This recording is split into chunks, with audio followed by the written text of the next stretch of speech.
The following process is used to replicate the extinct species DNA, megalodon DNA, in order to have multiple copies for experimentation. Without multiple copies of the DNA, there would only be enough DNA to recreate only one formerly extinct megalodon. In order to account for failure rates in experimentation and to increase the probability of a successful revival, multiple copies are needed. They are produced using a process called PCR, an in vitro method that does not require a bacteria or any other live organism to work. Now, what is PCR, you may ask?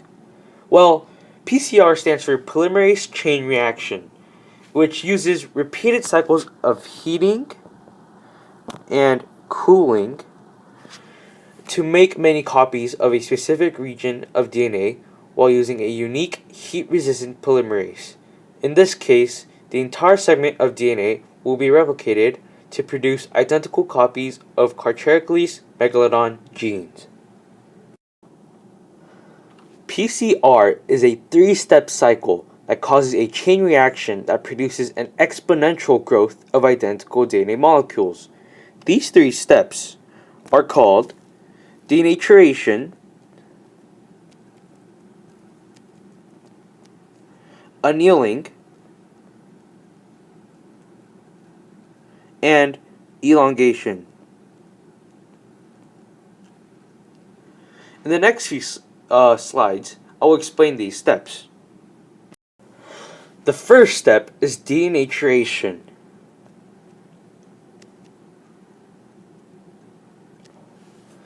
The temperature is raised to near boiling, such as in this diagram, causing the double-stranded DNA to separate or denature into single strands.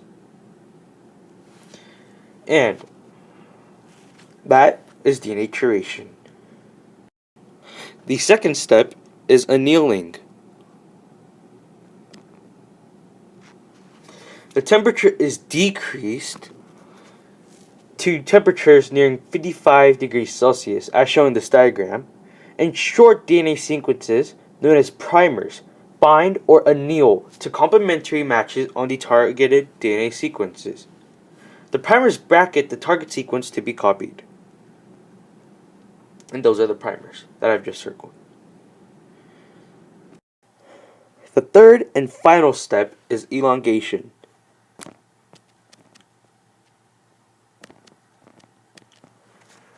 The primers continue extending or elongating along the complementary DNA strands. In this step, the temperature becomes slightly higher from the annealing stage, and the Taq polymerase, shown here in blue, binds the prime sequences and adds nucleotides to extend the second strand.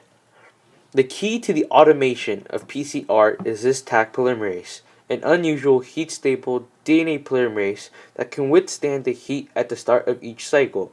If a standard regular DNA polymerase had been used, it would be denatured along with the DNA during the first heating step and would have to be constantly be replaced after each cycle. This ends the first cycle. In subsequent cycles, the process of denaturing, annealing, and extending are repeated to make additional DNA copies. After 3 cycles, the target sequence defined by the primers begin to accumulate. With each successive cycle, the number of target segment molecules of the correct length doubles, so the number of molecules equals 2 to the power of n, where n is the number of cycles. So for example, 2 to the n is the equation, or expression. So let's say we have gone through 3 cycles. You would plug in the 3 into the n, and you would have 8. That means you would have 8 molecules. After 30 cycles, as many as 1 billion copies of the target sequence are produced from a single starting molecule. Because 2 to the 30th equals, let's see here, 1,073,000,000 741,824 molecules.